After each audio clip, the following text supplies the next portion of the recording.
डब्बा के डेला वाले व्लॉग में एक गाने ने बहुत कुछ चीजें अलग से क्लियर कर दी। ये गाना आपसी रिश्तों की अलग से एक कहानी कहता है। ये गाना एक पुराना गाना है जो कि अमिताभ बच्चन की फिल्म का है।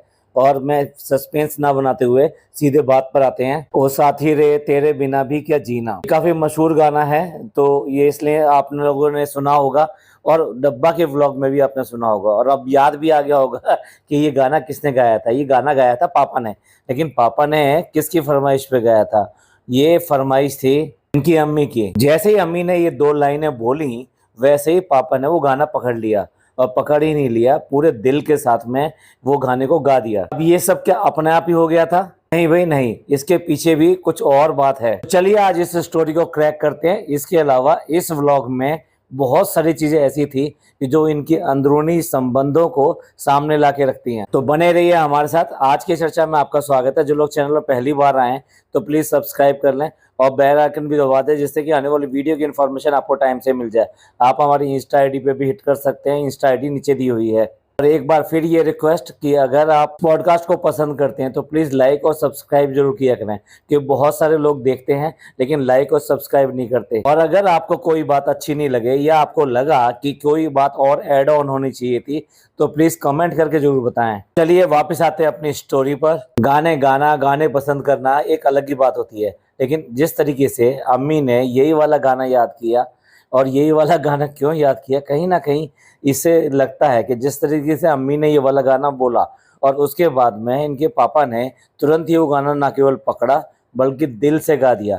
उनको ना इंसिस्ट करना पड़ा, ना किसी ने उनसे हुज्जत करी कि भाई ये गाना गाना है या नहीं गाना है, प्लीज गा दो ना, ऐसा कुछ नहीं हुआ। दिस शोज कि भाई आपस की जो इनकी बॉन्डिंग है ना, वो बॉन्डिंग आज भी वैसी है। बेशक जो है आज की डेट में दोनों ने रास्ते अलग अलग बदल लिए हैं। वो अपने कमरे में कैद होकर रह गए क्योंकि उन्हें कमरे में कैद करके रखा गया है। उन्हें सिर्फ अपना केयर टेकर और मूवी टीवी बस यही सब दिखाई देता है। दूसरी तरफ अम्मी दूसरी चीज़ों में मस्त हो गई है कि उनको अच्छा खाने के लिए मिल जाए, घूमने के लिए मिल जाए, खाने और साथ साथ हाँ सूट वगैरह मिल जाए। ये इनकी अब दूसरी लाइफ हो गई है। बट कहीं ना कहीं कुछ सालों पहले इन लोगों ने आपस में लव अफेयर किया था और उसी के चलते चलते इन लोगों की शादी भी हुई थी। ये सारी घटना तो आप जानते हैं, लेकिन देखने वाली बात यह है कि जिस उम्र में लोग अपना साथी को ढूंढते हैं, साथी मतलब जो भी कंपेनियन है उसका, हस्बैंड है वाइफ है, दोनों आपस में एक दूसरे का साथ ढूंढते हैं। क्योंकि यहाँ पर आकर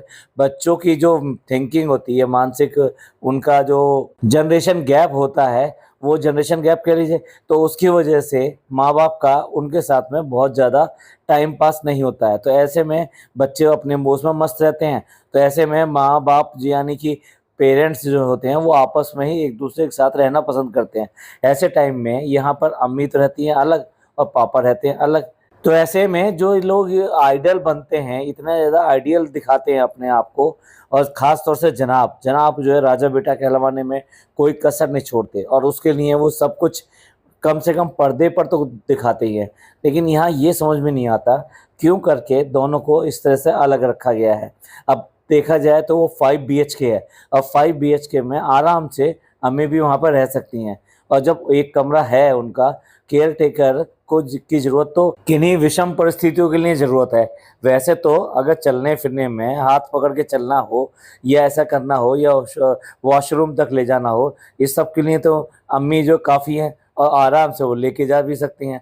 तो ऐसे में इन दोनों को इस तरह से अलग रखना है कि नहीं एक केयर टेकर ही इनका देखभाल कर सकता है, ये अपने आप में रॉन्ग है, गलत है बिल्कुल। ये जो अपने आप को दिखाते हैं ना कि हम कितने ज़्यादा मतलब परिवार में, फैमिली में इन सब चीज़ों का ध्यान रखते हैं, ये टोटली उसके भी अगेंस्ट है। अब जो लोग ये इस बात को देखें, घर के अंदर हाउस हेल्प होते हैं, और हाउस हेल्प जो होते हैं ना वो जो अच्छा कमाते हैं या जिनके अंदर को बहुत अच्छा आय है, उनकी बहुत अच्छे पैसे हैं, तो वो अक्सर जो है हाउस हेल्प 1 2 3 4 इस तरह से रख लेते हैं। लेकिन वो जो हाउस हेल्प होते हैं वो घर के मेंबर्स से ज़्यादा बड़े नहीं होते।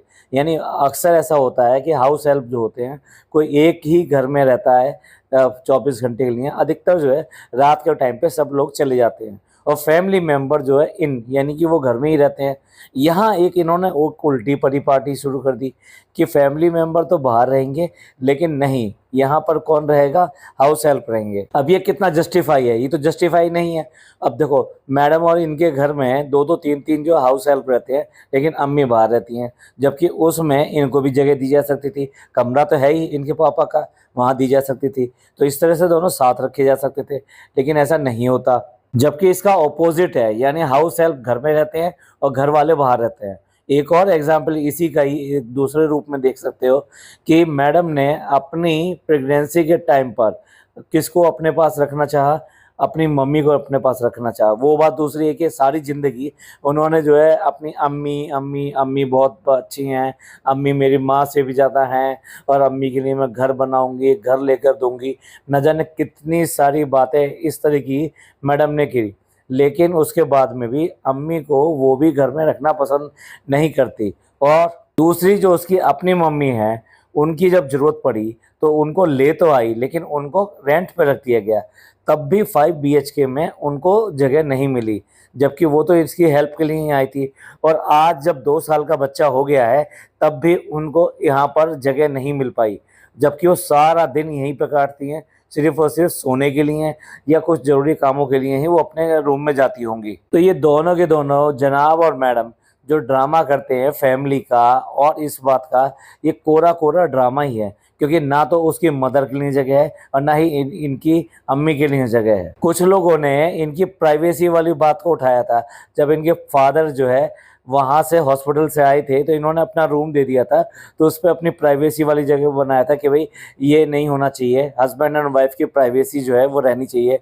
और इसके ऊपर मैडम ने आके वो बातें सुनाई थी, बहुत सारी बातें सुनाई थी, लेकिन उसके बाद में लगता है वो बातें से सुनाने के बाद में उसको बंद कर दिया। उस पर अमल करना, उस पर चलना बिल्कुल बेकार की बात है। और आज की डेट में सब कुछ उल्टा है। हाउस हेल्प सारे घर के अंदर रहते हैं, बाकी इनकी मम्मी हो या अम्मी हो, जो इनका लाइफ सपोर्ट सिस्टम है। मैडम की मम्मी को तो कह ही सकते हैं ना कि वो आज की डेट में इनका लाइफ सपोर्ट सिस्टम है। अम्मी की आज की डेट में इनके घर में कोई जगह नहीं है, सिर्फ और सिर्फ नाम की जगह रह गई है। बस उन्हें पर्टिकुलर टाइम पे आना है, बलैया लेना है, चुम्मी लेनी है और ये सब करके चले जाना है। अदरवाइज पोता होने के बाद में दादी का तो मैक्सिमम टाइम जो बीतता है वो अपने पोते के साथ ही बीतता है। अब ये इनकी रिलेशनशिप जो है ये तो पता नहीं कब से चली आ रही है, लेकिन इसने डब्बा ने इस चीज़ को बहुत ज़्यादा हाईलाइट कर दिया। क्योंकि जिस तरीके से इन दोनों ने वहाँ पे गाने में इन्वॉल्वमेंट दिखाया, और अम्मी ने भी और इनके पापा ने भी, सच पूछा जाए तो सबसे ज़्यादा एन्जॉयमेंट,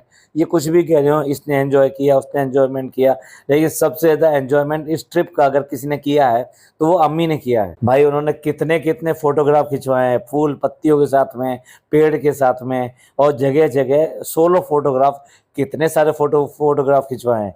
और उसके बाद में हंसना और खूब खाना, और उसके बाद में गाने वाने में खूब मज़े लेना।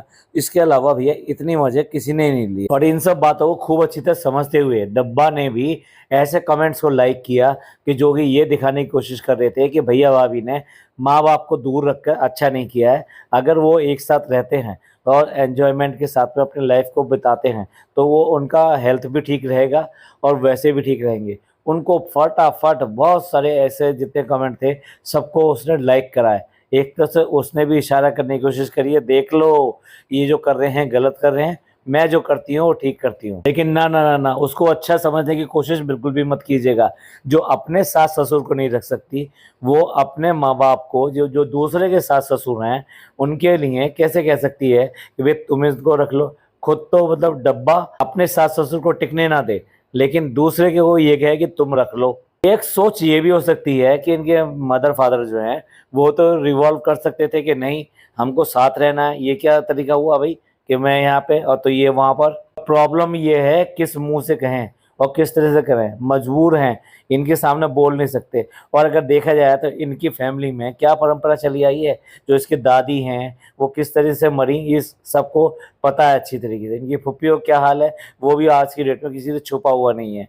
तो इस तरीके से देखा जाए तो इन्होंने अपने माँ बापों की केयर नहीं करी, और आज की डेट में इनके साथ में भी बिल्कुल वैसा ही व्यवहार हो रहा है। जनाब इन ढकोसलों के साथ में अपने आप को राजा बेटा कहलवाना पसंद करते हैं। वो बात दूसरी है कि अपने फादर से ही, और भाई क्या हाल है, खाना खा लिया। और एक दिन तो हद ही कर दी थी जब नाम लेके बोल रहे थे, और मिस्टर इब्राहिम आपको कैसा लग रहा है। पता नहीं भाई जनाब कितने फ्रैंक हैं या क्या हैं, लेकिन भाई फादर के सामने कुछ भी ऐसा वैसा बोलने की हिम्मत आज की डेट में हिंदुस्तानी परंपरा में तो कोई मानता नहीं है कि नहीं भाई इनके रिलेशन कुछ अलग ही हैं। मैं तो इसको बेशर्मी और बदतमीजी ही कहूंगा, इसके अलावा कुछ नहीं कह सकता। निहायती बदतमीजी होगी अगर तुम अपने फादर से इस तरह की लैंग्वेज में बात करते हो। बाकी इसी व्लॉग या ये कहिए पिछले 3-4 व्लॉग की जो खासियत रही या मेन पॉइंट जो उसने फोकस करने की कोशिश करी वो थी शहर, और शहर को हर बात में दिखाना और हर चीज़ पे उसका रिएक्शन दिखाने की कोशिश करना। अदरवाइज अगर उससे बात भी नहीं करें तब भी उसके चेहरे की तरफ कैमरा ले जाना। अब कैमरा ले जाते हैं तो उसको बोलना ही पड़ता है, हाँ आप भी, मुझे तो बहुत मज़ा आ रहा है, मुझे तो बहुत अच्छा लग रहा है। उसको भेजने से पहले यहाँ से पूरा का पूरा उसके नाम का कंटेंट निकाल लेना चाहती है। ये बड़ी अजीबोगरीब बात है कि अगर उसके स्कूल्स जो है खुल चुके हैं तो उसके ऊपर इसने तो सफाई दे दी क्योंकि लोगों ने कमेंट किए, लेकिन उसके अलावा उसके फादर हैं मदर हैं। भाई आज की डेट में देखा जाए तो ये जब छोटी थी तभी से ये अकेली रह रही है। अकेली से मतलब इसके फादर, और उसके बाद में जब इन्होंने दूसरी शादी कर ली तो फिर वो अपनी मदर के साथ में। और ये दूसरी शादी भी कोई 1 साल की नहीं है, कई साल की हो चुकी है। इसकी जो छोटी बहन है आपने देखा ही होगा उसकी उम्र कितनी है, उसकी उम्र भी कम से कम 7-8 साल की है। तो 7-8 साल की अगर बच्ची है तो इसका मतलब 7-8 साल से ज़्यादा ये उसके साथ में रह रही है, और ठीक ठाक मामला चल रहा था अनटिल अनलेस इसने ये पॉडकास्ट नहीं बनाया था तब तक। तो चलिए मान लेते हैं कि मदर ने आज की डेट में इसकी उतनी केयर करना छोड़ दिया जैसे कि वो पहले किया करती होगी। लेकिन फादर तो भाई उसे तो पता है ना कि मेरी बेटी कहाँ गई हुई है, और उसे ये भी पता है कि स्कूल का टाइमिंग वगैरह क्या होते हैं, कौन से दिन होते हैं। तो क्या आस पड़ोस वालों ने या उसकी जो साथ की सहेलियाँ वगैरह जो हैं उन लोगों ने आके नहीं कहा होगा कि वो कब आएगी, और उसके स्कूल खुल गए हैं और स्कूल उसे जाना चाहिए। लेकिन उसके बाद में भी एक बार भी उसके बारे में यहाँ कुछ नहीं दिखाया गया, ना उसने इस तरह से पूछा। भैया एक एक चीज़ को दिखाते हैं। अब चाहे देखो ये वाले बच्चे हों या 2 बच्चे जो और रह रहे हैं वो, इनमें से किसी का भी आज की डेट में फादर का किसी का फ़ोन करना ये सब करना नहीं दिखाते। मतलब इनके लिए कोई मायने नहीं रखता। अगर कोई बच्चा इनके पास रह रहा है तो वो अपने पेरेंट्स के साथ में इज्जत से पेश आ रहा है या कैसे पेश आ रहा है, ये डब्बा की बिल्कुल भी लिस्ट में नहीं है। और यही सब चीज़ें ये इसके साथ में भी यूज़ कर रही है। जहाँ ये दोनों बच्चे कभी भी अपनी मदर के साथ में कोई अटैचमेंट नहीं दिखाते, कहीं से भी नहीं दिखाई देता पिज़्ज़ा का अटैचमेंट या फिर नान का अटैचमेंट अपनी मदर के साथ में। इसी तरीके से जब फादर आते हैं तो उनके साथ में भी अटैचमेंट नहीं दिखाई देता। तो ऐसे में शहर के साथ में कैसे सोचा जा सकता है कि उसके साथ में ये सब चीज़ें ये करवाने की कोशिश करेगी या देखेगी।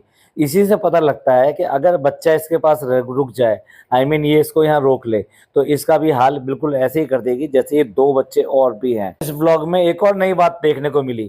कहते हैं कि जिन घरों में बच्चों की ख्वाहिशें पूरी होती हैं उस घर में बच्चे खिलखिलाते हैं। अब एक नई बात जो डब्बा ने बता दी। पहले तो ये बताई थी कि पढ़ना लिखना कुछ नहीं है, अच्छा इंसान होना बहुत ज़रूरी है, और अब ये बता दी कि ख्वाहिशें अगर पूरी होती हैं तो उस घर के बच्चे खिलखिलाते हैं। अरे भैया किसी को गिफ्ट मिलेगा, ये सब कर मिलेगा तो हर एक कोई खुश होगा ना, लेकिन किस लेवल का गिफ्ट। मानते हैं बच्चों को गिफ्ट देना, बच्चों को इस तरह की चीज़ें ला के देना, ये उनकी खुशी का कारण बनता है, और खुशी होने की वजह से ही अगर आप उसको कुछ करने के लिए कहते हैं, पढ़ने के लिए या जिसके लिए भी, तो वो खुशी खुशी ये सब काम करता है। लेकिन भाई कौन सा गिफ्ट, कैसा गिफ्ट, कोई लेवल भी होना चाहिए ना गिफ्ट का। अब देखिए नान को इन्होंने गिफ्ट दिलाया, क्या दिलाया, शूज़ दिलाया, जो इसने खुद ही 1 लाख रुपए के शूज़ लिखे। क्या 1 लाख रुपए का उसके लिए गिफ्ट जो जायज़ है, जब उसके मदर फादर इस तरह की कोई गिफ्ट वगैरह लेने की सोच भी नहीं सकते, तो फिर ऐसे बच्चे को इस तरह का गिफ्ट देकर आप क्या बिगाड़ना चाह रहे हो। उसके हमेशा के लिए अपने माँ बाप से उम्मीदें बिल्कुल ख़त्म करके और उसको इस तरह का बनाने की कोशिश करें कि वो बिल्कुल भी उनकी तरफ देखे ना, और आगे अगर देखे तो इसी तरह के गिफ्ट की बात देखे। आईपैड देना, आईफोन देना, ये सब चीज़ें किस बात को दिखाती है। अगर इन बच्चों को महंगे जूते दिला दिए जाएंगे, महंगे जूते मतलब 1 लाख वाले नहीं, 3-4 हज़ार के भी काफ़ी महंगे माने जाते हैं, खासतौर से मिडिल क्लास फैमिली के लिए। तो क्या बच्चों को खुशी नहीं होगी कि हाँ उनको अच्छे शूज़ मिले, अच्छी टी शर्ट मिली, अच्छे कपड़े मिले, अच्छे जैकेट मिली। और डब्बा का क्या है, डब्बा को किसी को एहसान दिखाना होता है या कह लीजिए उसे खरीदना होता है, तो यही हरकतें करती है। ये हरकतें अगर देखो ये है कि भाई ठीक है ये बड़े बड़े गिफ्ट दिलाती है इनको ये सब करने के लिए, तो आपने कभी आज तक पिज़्ज़ा के लिए ऐसा कोई गिफ्ट आते हुए देखा है?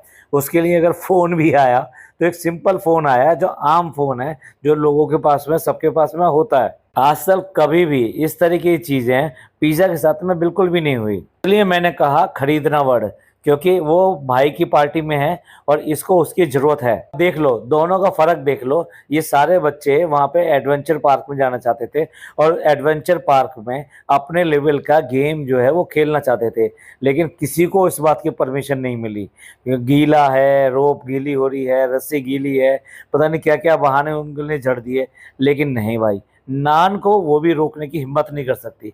इसलिए अकेला नान ही गया वहाँ पर एडवेंचर स्पोर्ट्स के लिए। असल में क्या है, डब्बा को दिखाना तो है कि वो खर्चा कर रही है, इन बच्चों के ऊपर खर्चा कर रही है, पूरी फैमिली के ऊपर खर्चा कर रही है, लेकिन क्या है वो एक लिमिटेड खर्चा करती है। वो ऐसा नहीं है कि कितना भी खर्चा इन सब के ऊपर कर दे। और क्योंकि ये वाला एक पैकेज टूर था, तो इस पैकेज टूर में हर चीज़ पैकेज के हिसाब की होती है। और यही वजह है कि ये खुद जो रात को इतनी देर से सोती है, उठकर सुबह ही सुबह पूरी फैमिली के साथ में बुफे में नाश्ता करने के लिए गई है।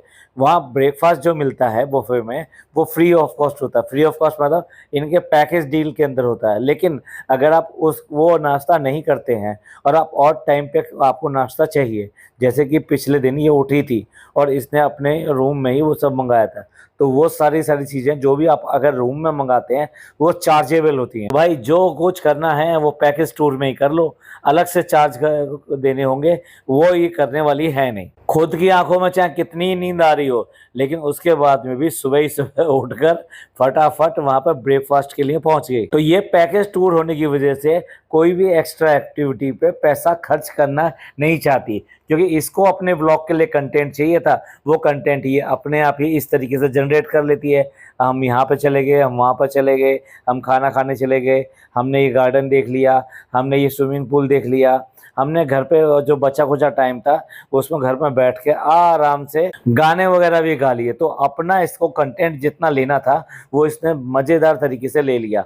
और आप अगर ये भी नोट करेंगे कि जब भी ये इस तरह से डेला आती है तो हमेशा ये प्रमोशन करती है प्रोडक्ट का, और वो कोई ना कोई कॉस्मेटिक्स ही होता है। अब यहाँ इतना अच्छा मौसम था जहाँ मतलब धूप ठीक से दिखाई नहीं दे रही थी, वहाँ पे आकर सनस्क्रीन का ये प्रमोशन कर रही थी। तो भाई इस व्लॉग ने कई तरह के सवाल तो उठा ही दिए हैं, खास तौर से अम्मी और पापा के रिलेशन के लिए, उनके एक साथ रहने के लिए क्यों करके नहीं रखा जा रहा है उनको। वो बात दूसरी है, डब्बा भी लपेटे में आती है क्योंकि सास ससुर के साथ में वो भी ऐसा ही है। उसके अलावा बच्चों के साथ में इसका जो व्यवहार है वो किस तरीके का है ये भी इसमें हाईलाइट हुआ। साथ साथ अपने दायरे में रहकर ये इन सबको कराती है, उस दायरे से बाहर बिल्कुल नहीं जाना चाहती। देखा नहीं कितना ज़्यादा ड्रामा कर रही थी, नहीं रोप जो है गंदी है और वो जो है गीली है, मतलब गीली है तो पता नहीं क्या हो जाएगा। अरे स्टील के वायर को गीला होना कोई प्रॉब्लम नहीं होती है। तो चलिए आपका क्या सोचना है मैडम की प्राइवेसी के बारे में, जिसकी वजह से अम्मी पापा दोनों एक साथ नहीं रहते, फिर अपनी मम्मी को क्यों नहीं रखती है? अगेन क्या उसकी प्राइवेसी इतनी ज़्यादा अफेक्टेड हो जाएगी? फिर उसके 5 BHK का क्या फ़ायदा? डब्बा का पूरी तरीके से नान को फेवर करना, जबकि दूसरी लड़कियों को वो कभी फेवर नहीं करती है। इसी तरीके से पैकेज टूर के अंदर उसने ये सारी चीज़ें की और उनके लिए बिल्कुल भी नहीं करने दी। इवन देन गिफ्ट लेने गई थी कि भतीजे के लिए गिफ्ट ले ले, पर वहाँ पे भी इसने खर्चा नहीं किया। वहाँ रेट्स वगैरह देखे और सिर्फ एक बॉल लेकर निकल ली। इन सब चीज़ों के बारे में आपका क्या सोचना है प्लीज़ कमेंट करके ज़रूर बताइएगा। आपके कमेंट्स का इंतज़ार रहेगा। और अगर आपको कोई इसमें कोई ऐसी चीज़ लगी जो कि हमने यहाँ पे कवर नहीं करी, इस व्लॉग की खास बात थी, या फिर आपका जो सोचने का जो तरीका है वो थोड़ा सा डिफरेंट है, तो इसलिए कमेंट करके ज़रूर बताइएगा अगर इनमें से कुछ भी है तो। पॉडकास्ट आपको अच्छा लगा हो तो प्लीज़ लाइक कीजिए, सब्सक्राइब कीजिए, शेयर कीजिए। थैंक यू, धन्यवाद, शुक्रिया।